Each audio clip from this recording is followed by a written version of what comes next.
do the sajda, and they all obeyed and Iblis disobeyed. This is kind of the simple version of the story that many people are familiar with. But there are details in the Quran that are very important that are missing when you think of the story in this way. Allah Azza wa Jal first announces to all of the angels, and we understand that it includes at that time Iblis among them in this announcement, Inni khaliqun basharan min teen. I am about to create a human being from dirt or from clay. So Allah has, when He's saying this, He has not made Adam yet. Adam alayhi salam has not been created yet, but the announcement has been made that Allah is about to do it. This is khaliqun basharan min teen. And then فَإِذَا, the word إِذَا in Arabic is used for describing something that is going to happen in the future. فَإِذَا سَوَّيْتُهُ وَنَفَخْتُ فِيهِ مِنْ رُوحِي. And when I'm done balancing him, and when I blow into him from my ruh, so it's none of this has happened yet, it's going to happen. Then He says, فَقَعُوا لَهُ, then fall into sajda before. Now, there's a discussion about lam that I had with a notable scholar many years ago, and I was surprised that a few months ago he agreed with what I said about this. And I'll talk about that in a little bit, but I want you to focus first on the first piece of this conversation. Allah has described that He is about to create our Father, and He has also described the process He's going to use to create us. He says, first of all, I'm going to make him from teen. Now let's pause here for a second. We're not the only creation on this earth made from teen. In fact, all of the animals and all of the species that exist on this planet also are made from teen. So that's the common element between us and the rest of the life that exists on this planet. All of the animals and all of the insects, all of it, that's from teen. Fine. But there's something additional about this creation that He's about to make, our Father, and by extension us, that is more than just teen. There's something more than just this animal presence, this animal existence. And by the way, we have something in common with animals. Animals seek food and shelter. We go to the grocery store seeking food. We go to the restaurant seeking food. We look for shelter too. In fact, those are the two primary things that drive us to get an education and get a job or start a business. At the end of the day, it boils down to food and shelter. What's in the fridge, and whether or not you're living in a home that has proper shelter. Are the electricity bills paid? Is the water running? What I'm trying to say is we're just way more advanced at getting food and shelter than animals, but at the end of the day, those are the same basic functions. And then they procreate. They have children. They continue the species, and that's what human beings do too. So in that sense, as far as the continuity of life, we're not that much different from the animal kingdom and from what any other species does. We build homes, a bird builds a nest. We go out and seek our rizq, and the birds go out and they seek their rizq. But then Allah adds, He's informing the angels, why is this creation from dirt different from all the other species that exist? فَإِذَا سَوَّيْتُهُ, when I make him balanced, taswiyah is actually to perfect and balance the craft of something. So for example, if somebody's designing, or welding metal, they kind of make sure that the metal is welded completely even, and they have tools to make sure that it's completely straight. That's called taswiyah. So Allah says that there's a level of balance and perfection that is going to be added to this creature that doesn't exist in other creatures. But in one sense, other species physically have way more balance than we do. Monkeys can hang on one arm.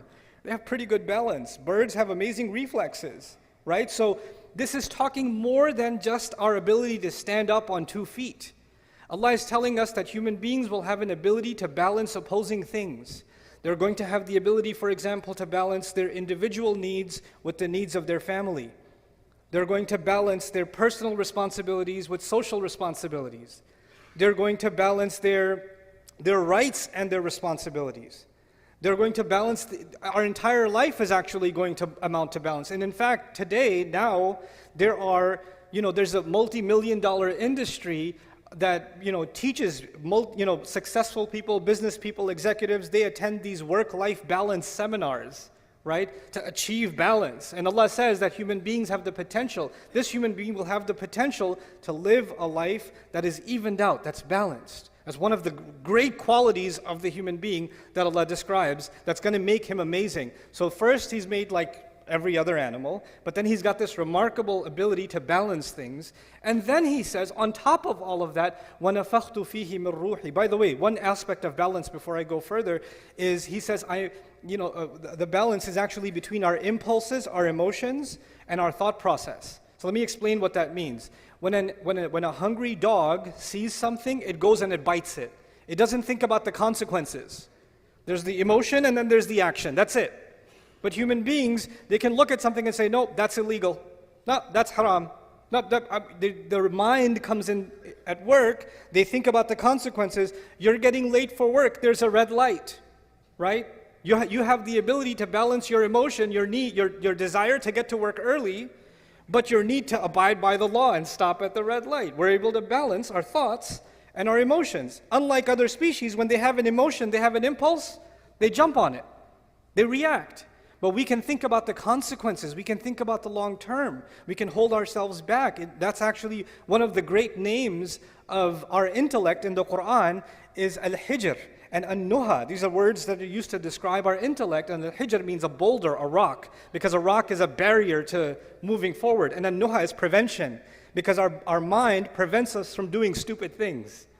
It gets in our way, and sometimes, I get overwhelmed with emotions and we make stupid decisions. Or we say things we shouldn't have said, or we do things we shouldn't have done because we weren't thinking at the time, because we let our emotions get out of balance, right? So Allah Azza wa Jalla here says, human beings will be made with this amazing ability of balance. Then He says, وَنَفَخْتُ فِيهِ مِنْ رُوحِي. And then on top of that, I will blow into him from my own ruh, meaning the ruh that Allah especially designed for this human being, this special spiritual connection, this special thing that will connect him, this human being, and Allah together in a unique way, in this unique, powerful way. That's what's going to be inside him. So this ruh is inside him, unlike other animals and other species. There's a special kind of thing, a special kind of light inside this human being. So he's made up of these three things. He's made up of dirt, and he's made up of this balance, and he's made up of this ruh. Three components Allah described in this ayah, and He let the angels know these are the three parts that will make this human being amazing.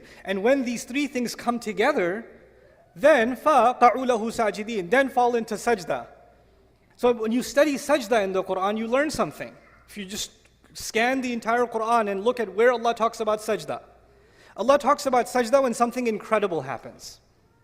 Allah talks about sajda when a miracle happens.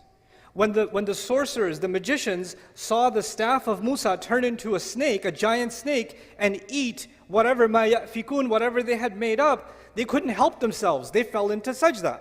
When Christian people came to visit Rasulullah sallallahu alaihi wasallam, and they heard the Quran, تَرَى أَعْيُنَهُمْ تَفِيضُ مِنَ الدَّمْعِ, you're going to see their eyes start rolling with tears. يَخِرُّونَ لِلْأَذْقَانِ سُجَّدًا, they fall on their faces in sajda because they're so overwhelmed by the miracle of the Quran. There's even an incident in the seerah of the Prophet ﷺ where when the ayah, the kuffar were listening. The kuffar, they don't even believe in the Quran. They were listening. فَأَنذَرْتُكُمْ صَاعِقَةً مثل صاعقة عاد وثمود. When the ayah came, I warn you of a thunderbolt like the one that came to Ad and Thamud. They fell into sajda. They couldn't even help themselves. They fell into sajda. The Quran is describing over and over again when something overwhelming happens, something incredible happens that Allah does, that only Allah could do, that a human being feels so powerful, it's like their knees buckle and their pride disappears, and this thing that carries our pride falls on the face. In every culture, historically, this is the place of pride. This is why the king wears the crown here, not on the wrist. Nowadays, the status symbol is an expensive watch, or so that's on the wrist, right? But historically, what is the show of pride in every culture is what goes on the head, right? The turban goes on the head, the crown goes on the head, This is the show of where you stand. There are countries in the world today where they have certain kinds of headgear. Only the locals can wear that. If you wear that, you get in trouble. You can wear a different color. You can't wear, that's their color. That's the elite class. This is our pride. This is our sense of position in society.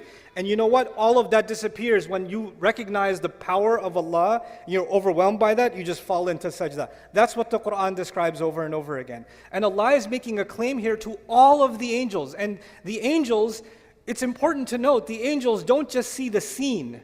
The angels are creatures of the unseen. So what is invisible to us, like the arsh of Allah, what is invisible to us, like the jinn, What is invisible to us, like the secrets of the skies. Many of them, the angels, they travel through the skies.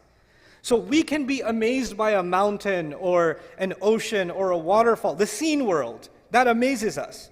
When somebody studies the universe and looks through an electron microscope, they can be amazed by the vastness of the seen universe. Can you imagine? Add to the seen universe those that have seen the unseen also. How much more amazed by what Allah does are they? And then on top of that, they get to communicate directly with Allah. Allah talks directly to the angels. They're not like us. They have direct back and forth communication with Allah. And Allah is telling them that this creature is so incredible. Of all the vast universe that He created, of all the things that He put in this remarkable seen and unseen kawn, He says this one thing is so powerful that every last one of you should be overwhelmed at what Allah has done when He created Adam. That you should fall into sajda. You should just be like in awe of this incredible miracle of Allah that deserves that all of the angels of Allah, فَسَجَدَ الْمَلَائِكَ كُلُّهُمْ أَجْمَعُونَ, all of them, all together fell into sajda. The thing is, when the staff of Musa alayhi salam incident happened, a few magicians fell into sajda. When a few people heard the Quran, a few, the disbelievers fell into sajda, or some Christians fell into sajda. You find some fall into sajda. And you find in this one incident, every angel that Allah ever created is commanded to fall into sajda. How big of a miracle, how big of a deal is the creation of Adam alayhi salam? How powerful is this creation? When you contemplate that, and again, Adam has not been created yet. This is just the announcement. Why should you be so amazed? What deserves this sajda? What warrants it? Why should they fall on their faces? Well, it's because of these three things. إِنِّي خَالِقٌ بَشَرًا مِّن طِينٍ فَإِذَا سَوَّيْتُهُ وَنَفَخْتُ فِيهِ مِّن رُوحِي. Then, الفاء السببية. Therefore, or thereafter, fall into sajda. The fa could be sababiyah too. Thus you will fall into sajda before Him. So now, this announcement is made. And Iblis, we know, heard this announcement also. And if Iblis heard this announcement, he also knows that Adam is made up of three things. I keep saying three things so it sticks in your head. Three things, three things, three things. But we know that when Allah tells us that when he refused to do sajda, he turns to Allah. He doesn't say, خَلَقْتَنِي مِن نَارٍ وَخَلَقْتَهُ مِن طِينٍ وَسَوَّيْتَهُ وَنَفَخْتَ فِيهِ مِن رُوحِكَ. He doesn't say that. He says, you made me from fire, you made him from dirt. That's just one of those three things, isn't it? There's two more things. And he knows about those two other things. He knows about the taswiyah, the balance of the human being. He also knows about the ruh that is inside the human being. But when he complains to Allah that you made him from dirt, he pretends that he doesn't know about those other two things. But he does. He fully knows.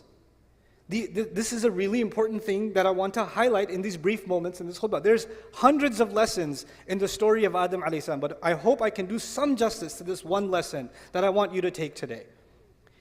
And that is that when he denies these other two things, he knows that if he acknowledges those two things, then he has to acknowledge how incredible the human being actually is. But if he only acknowledges the dirt, if he only acknowledges the mud, then what's the difference between Adam and a horse? What's the difference between Adam and a cow and a monkey? They eat, he eats. They get shelter, they get shelter. They have kids, he has kids. He's just an evolved animal. That's all. Okay, so he can stand on his 2 feet. Big deal. What's the big deal? He's just an evolved species. There's nothing more to him. There's nothing more to him. So he deliberately denies two components of our existence out of the three. Two of them, he denies them, and if he accepts them, then he has to accept the supremacy of what Allah has made, the remarkable thing Allah has made. Now, he hates humanity. He blames Allah for giving us this position.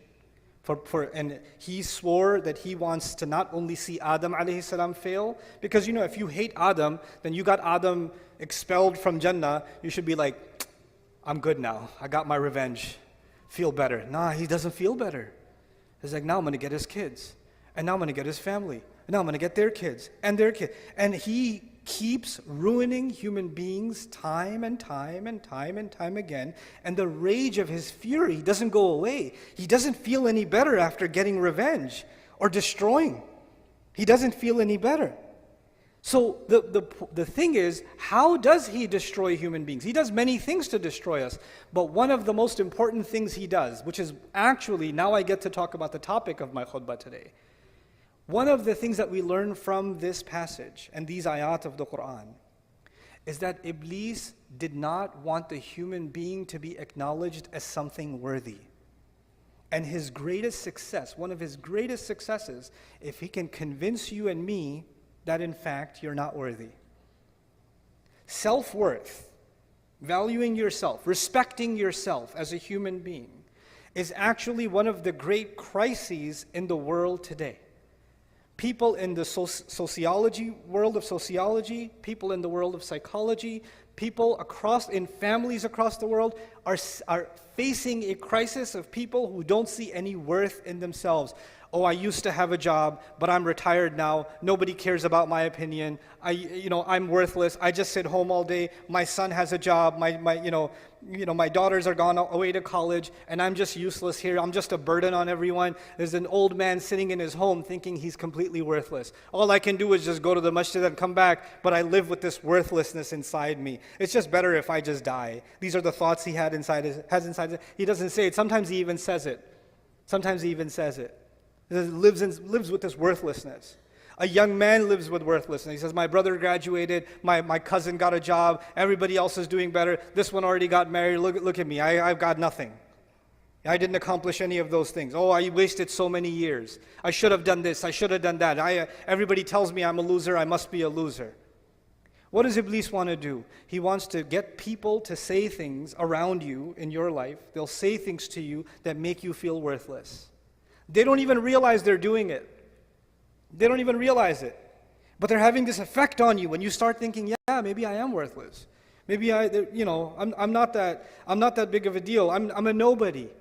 I'm a nobody. And you know what that does? Once you develop low self-esteem, you don't value yourself, then you're always thinking the only way I will be valued is if somebody else values me. If somebody else approves, then I have value. So I'm gonna take a picture of myself. I'm gonna make sure I change all the filters enough times, and then I'm gonna post it online, and I'm gonna wait for somebody to do this, or somebody to put one of these, or at least a mashallah or something. Give me something, because if somebody gives me, I have some value. Okay, now what do I gotta do? I need more value, because I'm worthless again. I haven't posted in 2 days. I need to get back on. I need to feel valued again. When you don't have enough value for yourself, you're always looking for value from where? Somewhere else. Someone else. Always looking for somebody else's approval.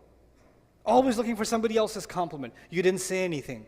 You didn't. So what do you think? What do you think I should do? What do you think of this? What do you think of that? Constantly asking for somebody else's opinion. Because without it, you're worthless. And then you become afraid.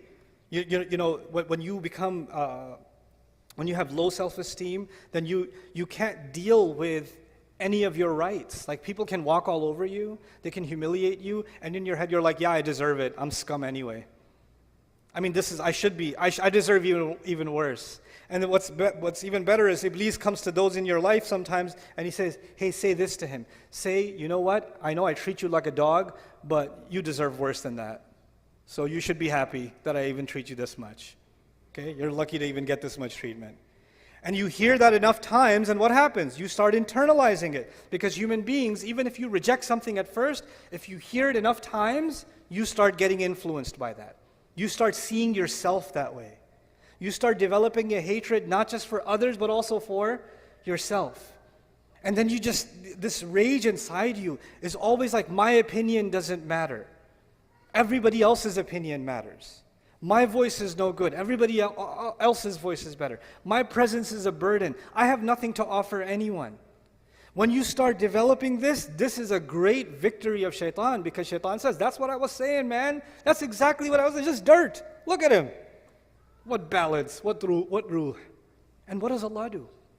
Before you and I even came on this earth, because of what our father was given, which we have been given, the creation of our bodies, then on top of that the taswiyah, and on top of that the ruh.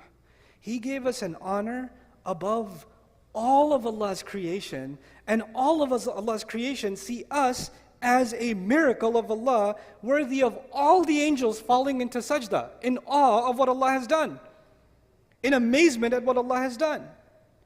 So now the angels in the heavens are impressed with you, and you're not impressed with yourself. You think you're worthless. Allah says in the Quran, وَلَقَدْ كَرَّمْنَا بَنِي آدَمَ. We honored the children of Adam. We honored the children of Adam. You know what this ayah teaches me? It teaches me I don't have to look for validation from anybody else. I can look for, did I do a good job or not? I should check. Did the food come out? You shouldn't take this lesson and say, you know what? I don't need anybody else's opinion. Now, I'm going to go home and pour all the salt into the food and then cook it and say, how does it taste? Well, I don't care about your opinion because Allah has honored me. That's not what I'm saying. That's not what I'm saying at all. We do need to get correction from each other. And by the way, when you value yourself, then being criticized is not humiliation. When you truly honor yourself, when you truly realize your worthiness, then you realize that if someone is criticizing and saying, hey, you said this incorrectly, or you need to improve this, or this could be better, then they're doing me a favor to help me improve. I don't feel like I'm being insulted. Because when you have really low self-worth, then criticism feels like you're being pushed even lower down. But that feeling goes away once you have value for yourself. Once you recognize Allah has given me value. Then you start seeing correction or criticism as an opportunity to grow. It's not humiliating anymore. But this is one side of the equation, that we value ourselves. But Iblis, he's got multiple tactics. And I talked about balance in the beginning. One of the things Allah gave us is balance. Nowadays, because people are no longer, the majority of the world is no longer interested in educating itself through books or reading or long study. In fact, if a video is more than 30 seconds, move on. And then they say, you know what they call that? I've been doing a lot of research. No, you haven't. You've been swiping TikTok. That's not called research. But I've been doing a lot of research into psychology. No, you haven't. A 3-minute YouTube video was not research into psychology. You haven't studied anything, right? But we've become accustomed to quick sound bites, quick kinds of education. And as a result of that, we want quick validation. And one of the things that's happened in a lot of this social media environment is one subject that keeps coming up is self-love, self-worth, self-esteem, which is what I'm talking about too. But you can take that too far. You're amazing. You're the best. Believe in yourself. You. Nafsuk. And you're like, yes, nafsi. And you become obsessed with, I'm awesome. I'm amazing. And then some parents do this to their kids. You're the best. You're the best ever. You're the princess. The little 4-year-old girl. You're my princess. Everybody else is ugly. You're the prettiest. You're the best. And this little girl turns into a monster. She goes at school and she goes, the princess is here, kiss the ring. She develops this inflated sense of self. Our worthiness before Allah is something that should make us humble. Allah gave me such a high position, I better put that to work. I want to give you this by analogy. Imagine somebody gave you didn't believe in yourself. You don't think you're that good, but you applied for a job anyway, right? You applied, they're like, I'm pretty sure they're not going to hire me. You get a call back, and they want to give you the executive position, way higher. And from what you know of yourself, you're like, I'm so not qualified for this. But you get put in that position anyway. Now, once you get put in that position, I want you to think about, and I want myself to think about, what's going on in my head inside? Am I thinking, the boss is here. Watch out, that's my chair. Or are you thinking, I have been given such a high position, I better live up to this. I better up my game. I better learn more. I better become more adaptive. I better, honor this role that I've been given so I can actually prove my worthiness. So the honor was given to you first, even before you got a chance to prove yourself. The healthy attitude would be, I need to live up to this. Like it or not, now I'm here, I better step up. You understand? On the flip side is someone who gets that position without having earned it and then says, you know what else is there to do? I already got this position. Now I can look down at everybody else who doesn't have this position. Fake it till you make it, right? That's not how this works. This is actually the reality of arrogance. So on the one hand, we value ourselves, but what we actually are supposed to value is the potential that Allah gave us. We're supposed to value the ability to make the effort that Allah gave us, not the things that Allah gave us. The things that Allah gave us, He can give to anybody else. And these things will come and they will go. But the only thing of value before Allah and before ourselves should actually be just our efforts. وَأَن لَيْسَ لِلْإِنسَانِ إِلَّا مَا سَعَى. Human beings will have nothing of worth on Judgment Day except the efforts that they made. That's it. That's all that's going to matter. So what's this balance between confidence and humility that has to be struck? Because too much self-worth will turn into arrogance. And too much humility, then you start thinking, I'm nothing, I'm nobody. I'll give you an example of this that I saw in the Islamic space. I was at a university many years ago. There were almost no Muslims in the university. 5 or 6 young men that are Muslim students in the university, right? And there's no masjid for like 100 miles. So they've got to make Jumu'ah by themselves, these 5 young guys, right? And one of them is a Hafiz Quran. So obviously it falls on him to kind of prepare something, learn a little bit, to be able to give the khutbah and to lead the prayer. And he won't do it. He won't do it. And then you go to him and say, hey, why won't you give the khutbah? Akhi, I am nothing. I'm just a faqir. I know my worthlessness before Allah. How can I stand on the mimbar of Rasulullah sallallahu alaihi wasallam? Because I know that I'm not even worth the dirt of the feet of the ulama that are here. And he starts giving you this whole humility talk about how, no, I'm nothing, I'm worthless, I'm useless. And I tell him, I know you're useless, but still, the thing is, if you don't do it, this guy is going to lead the prayer in English. He's going to say, oh, God is great. And then he's going to, that's what he's going to. So you know what? You kind of have to step up, bro. You got to step up. You've been put in a certain position. This is not about arrogance. You're confusing the need for confidence with arrogance. This is a time to show confidence. But too much confidence, now if you imagine he starts giving the khutbah, but then there's somebody else that comes along and says, hey, this week we have a scholar. Oh, why is he taking my spot? I like my spot. Why you got to take my spot for? Can't you give him like Saturday khutbah or something? I don't know. Is there an alternative? Because I'm kind of used to having the main stage, right? So now there's arrogance. So there's this balance between confidence and humility that has to be struck. And that's what Allah Azza wa Jal defined as one of the most amazing qualities that human beings have, that Allah gave inside of us. There's this spiritual and there's this material. There's this confidence and there's this humility, and they both coexist. There's taswiyah all the time. And it's remarkable, right, that on the one hand Allah mentioned dirt, and on the other hand Allah mentioned the ruh, the two opposites, and in between them He mentioned balance. فَإِذَا سَوَيْتُهُ وَنَفَخْتُ فِيهِ مِنْ رُوحِي. SubhanAllah. Like our entire life is supposed to be a struggle to find that balance, to find that real worth in ourselves. So we're not looking for it in other people, we're not looking for it in things, we're not looking for it in posts or engagement or followers. We're not looking for worth in the clothes we're wearing. We're looking for worth in what we give to Allah Azza wa Jalla. And if you're an old gentleman or you're retired and you feel like you have nothing to offer the world, stop thinking this way. Every one of us will be a learner until the day we die. There's no age where you should stop learning. And the more you're learning, the more you're enriching yourself. And the more you enrich yourself, naturally the world around you gets enriched. There's more wisdom you can offer. There's more you can give. Somebody, and this is the last thing I'll share with you, a gentleman who passed away recently that I knew about, an elderly gentleman who had retired many years ago, and he was just living at home, and he spent his entire day just studying and learning and studying and learning. And when he passed away, his children, because he hadn't had a job, so if you look at it from a material point of view, he was kind of a financial burden on the family, trips to the hospital all the time, and what are we going to do with him? Who's going to take care of him?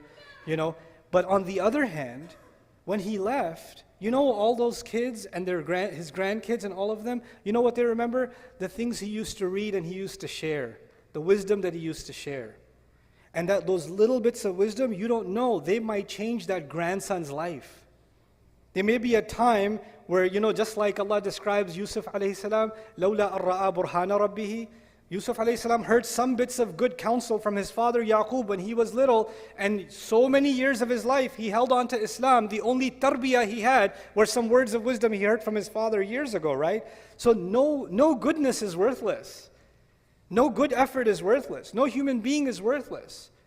Find value in yourself that Allah has already given you. May Allah Azza wa Jal allow us to value ourselves, see our worth, and not allow shaitan to make me and you see ourselves as someone worthless or unworthy or someone who should be stepped on or should be punished. We should stop doing that self-hatred, and may Allah allow that self-value never to turn into arrogance. Barakallahu li wa lakum fil Qur'an al-Hakim wa nafa'ani wa iyyakum bil ayati wa dhikr al-Hakim. الحمد لله وكفى والصلاة والسلام على عباده الذين اصطفى خصوصا على أفضلهم وخاتم النبيين محمد الأمين وعلى آله وصحبه أجمعين. قال الله عز وجل في كتابه الكريم بعد أن أقول أعوذ بالله من الشيطان الرجيم إن الله وملائكته يصلون على النبي يا أيها الذين آمنوا عليه وسلموا تسليما. اللهم صل على محمد وعلى آل محمد كما صليت على إبراهيم وعلى آل إبراهيم في العالمين إنك حميد مجيد. اللهم بارك على محمد وعلى آل محمد كما باركت على إبراهيم وعلى آل إبراهيم في العالمين إنك حميد مجيد. عباد الله رحمكم الله، اتقوا الله، إن الله يأمر بالعدل والإحسان وإيتاء ذي القربى وينهى عن الفحشاء والمنكر ولذكر الله أكبر والله يعلم ما تصنعون. أقم الصلاة إن الصلاة كانت على المؤمنين كتابا موقوتا.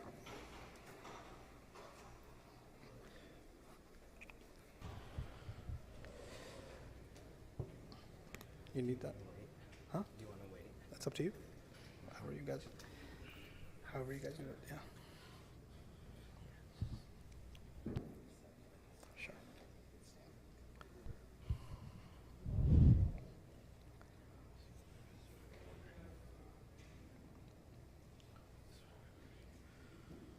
الله أكبر الله أكبر أشهد أن لا إله إلا الله أشهد أن محمد رسول الله حي على الصلاة حي على الفلاح قد قامت الصلاة قد قامت الصلاة الله أكبر الله أكبر لا إله إلا الله.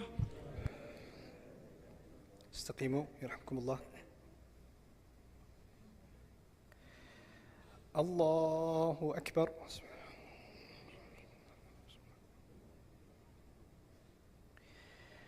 الحمد لله رب العالمين الرحمن الرحيم مالك يوم الدين إياك نعبد وإياك نستعين اهدنا الصراط المستقيم صراط الذين أنعمت عليهم غير المغضوب عليهم ولا الضالين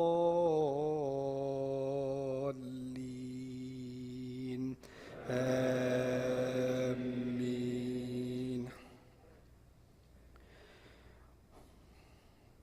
والسماء بنيناها بأيد وإنا لموسعون والأرض فرشناها فنعم الماهدون ومن كل شيء خلقنا زوجين لعلكم تذكرون ففروا إلى الله إني لكم منه نذير مبين ولا تجعلوا مع الله إلها آخر إني لكم منه نذير مبين كذلك ما أتى الذين من قبلهم من رسول إلا قالوا ساحر أو مجنون أتواصوا به بل هم قوم طاغون فتول عنهم فما أنت بملوم وذكر فإن الذكرى تنفع المؤمنين. الله أكبر.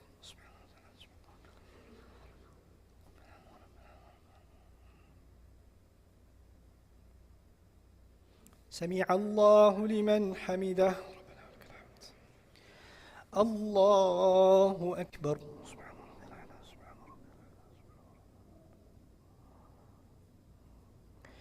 الله أكبر. الله أكبر.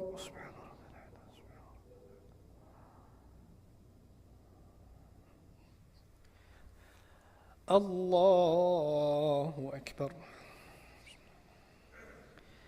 الحمد لله رب العالمين الرحمن الرحيم مالك يوم الدين إياك نعبد وإياك نستعين اهدنا الصراط المستقيم صراط الذين أنعمت عليهم غير المغضوب عليهم ولا الضالين آمين. وما خلقت الجن والإنس إلا ليعبدون ما أريد منهم من رزق وما أريد أن يطعمون إن الله هو الرزاق ذو القوة المتين. فإن للذين ظلموا ذنوبا مثل ذنوب أصحابهم فلا يستعجلون فويل للذين كفروا من يومهم الذي يوعدون. الله أكبر.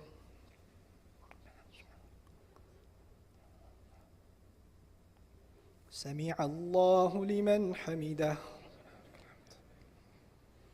الله أكبر.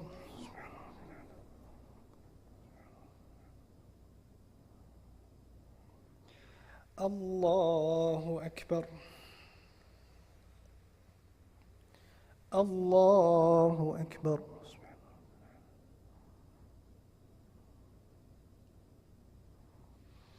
الله أكبر.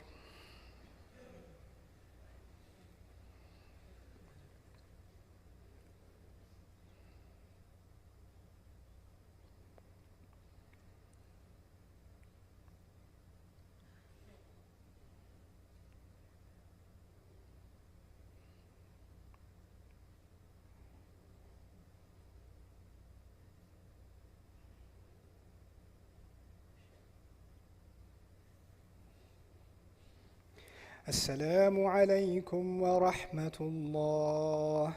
السلام عليكم ورحمة الله.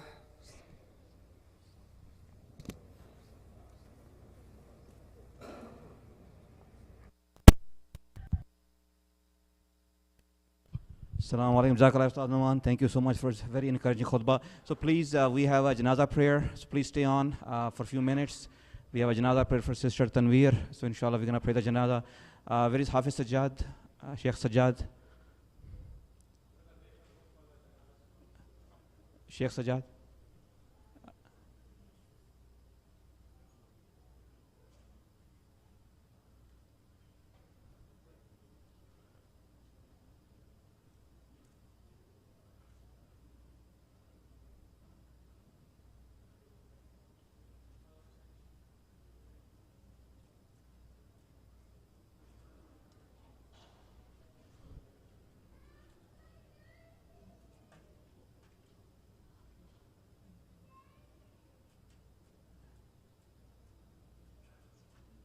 Samir, can you check if Sheikh Sajjad is here? Samir, can you check? Sheikh Sajjad, are you here? Okay, inshallah. Oh, he's here?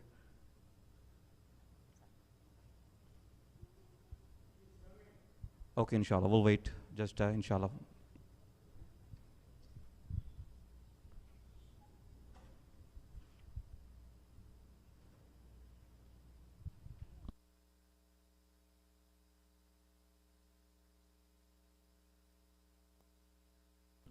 Yes, a janazah of a sister, Sister Tanveer, who passed away. So inshallah, okay, Sheikh, Jazakallah.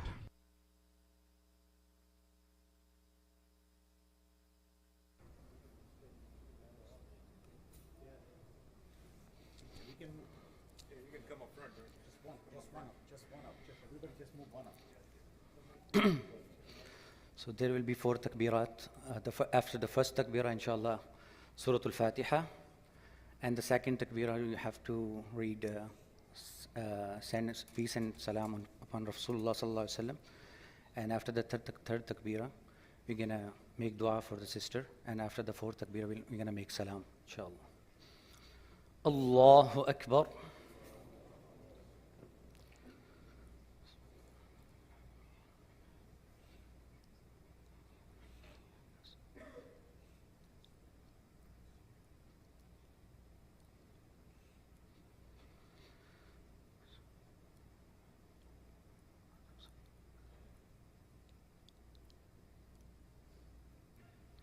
Allahu Akbar.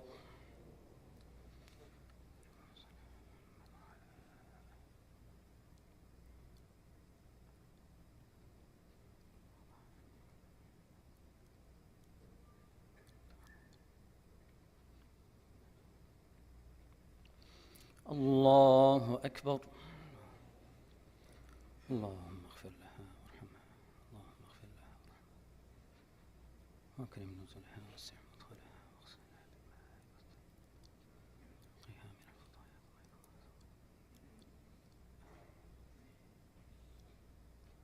خلها جنة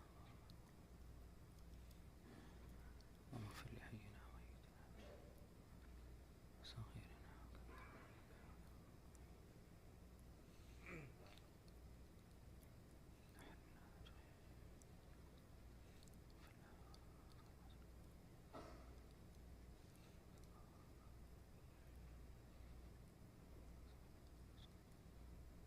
الله أكبر.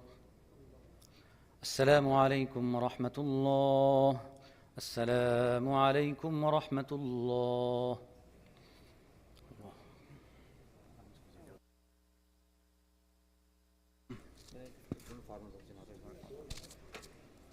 So Mayyat is going to be, we are taking her to Farmer Wills, inshallah.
Can everyone move up, please?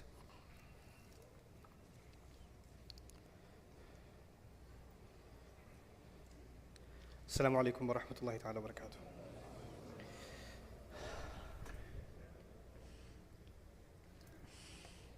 الله أكبر الله أكبر الله أكبر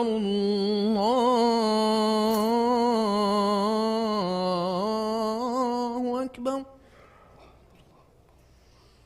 أشهد أن لا إله إلا الله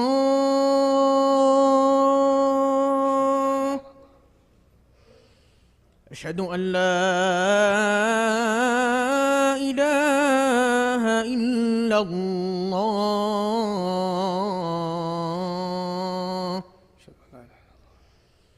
أشهد أن محمدا رسول الله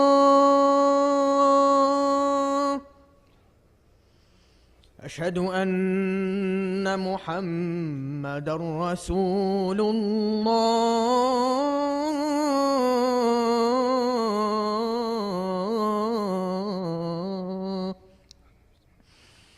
حي على الصلاة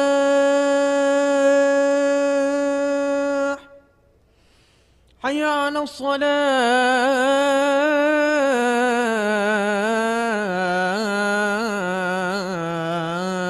الصلاة حي على الفلاح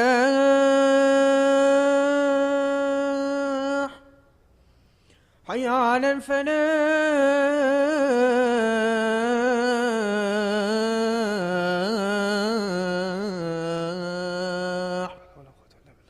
الله أكبر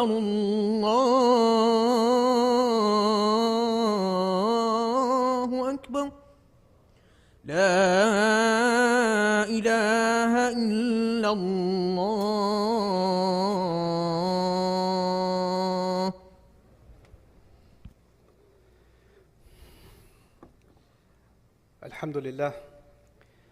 الحمد لله خالق الوجود من العدم وجاعل النور من الظلم ومخرج الصبر من الألم فملقي التوبة على الندم فنشكره على المصائب كما نشكره على النعم ونصلي على رسوله الأكرم ذي الشرف الأشم والنور الأتم والكتاب المحكم وكمال النبيين والخاتم سيد ولد آدم الذي بشر به عيسى بن مريم ودعا لبعثته إبراهيم عليه السلام حين كان يرفع قواعد بيت الله المحرم فصلى الله عليه وسلم وعلى أتباعه خير الأمم الذين بارك الله بهم كافة الناس العرب منهم والعجم فالحمد لله الذي لم يتخذ ولدا ولم يكن له شريك في الملك ولم يكن له ولي من الذل وكبره تكبيرا والحمد لله الذي أنزل على عبده الكتاب ولم يجعل له عوجا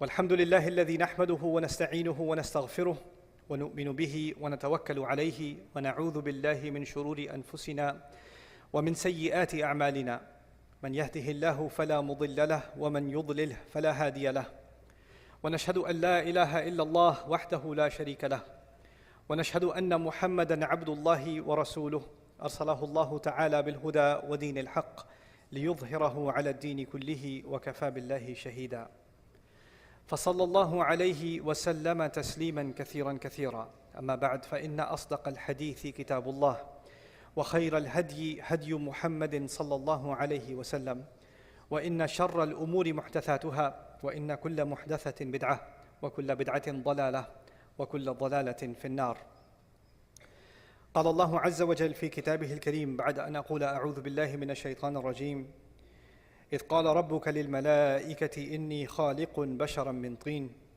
فإذا سويته ونفخت فيه من روحي فقعوا له ساجدين رب اشرح لي صدري ويسر لي أمري واحلل عقدة من لساني يفقه قولي واللهم ثبتنا عند الموت بلا إله إلا الله اللهم اجعلنا من الذين آمنوا وعملوا الصالحات وتواصوا بالحق وتواصوا بالصبر آمين يا رب العالمين.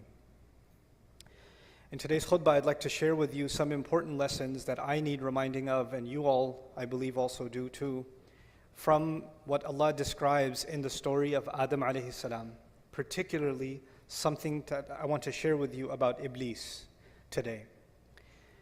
Commonly, people assume that Allah Azza wa Jal created Adam alayhi salam, and then when He created him, He commanded the angels to do the sajda, and they all obeyed, and Iblis disobeyed. This is kind of the simple version of the story that many people are familiar with. But there are details in the Quran that are very important that are missing when you think of the story in this way. Allah Azza wa Jal first announces to all of the angels, and we understand that it includes at that time Iblis among them in this announcement, Inni khaliqun basharan min teen. I am about to create a human being from dirt or from clay. So Allah has, when He's saying this, He has not made Adam yet. Adam alayhi salam has not been created yet, but the announcement has been made that Allah is about to do it. This is خَالِقٌ بَشَرًا مِّن طِينٍ. And then فَإِذَا, the word إِذَا in Arabic is used for describing something that is going to happen in the future. فَإِذَا سَوَّيْتُهُ وَنَفَخْتُ فِيهِ مِن رُوحِي. And when I'm done balancing him, and when I blow into him from my ruh, so it's none of this has happened yet, it's going to happen. Then he says, فَقَعُوا لَهُ سَجْدًا. Then fall into sajda before. Now, there's a discussion about lam that I had with a notable scholar many years ago, and I was surprised that a few months ago he agreed with what I said about this. And I'll talk about that in a little bit, but I want you to focus first on the first piece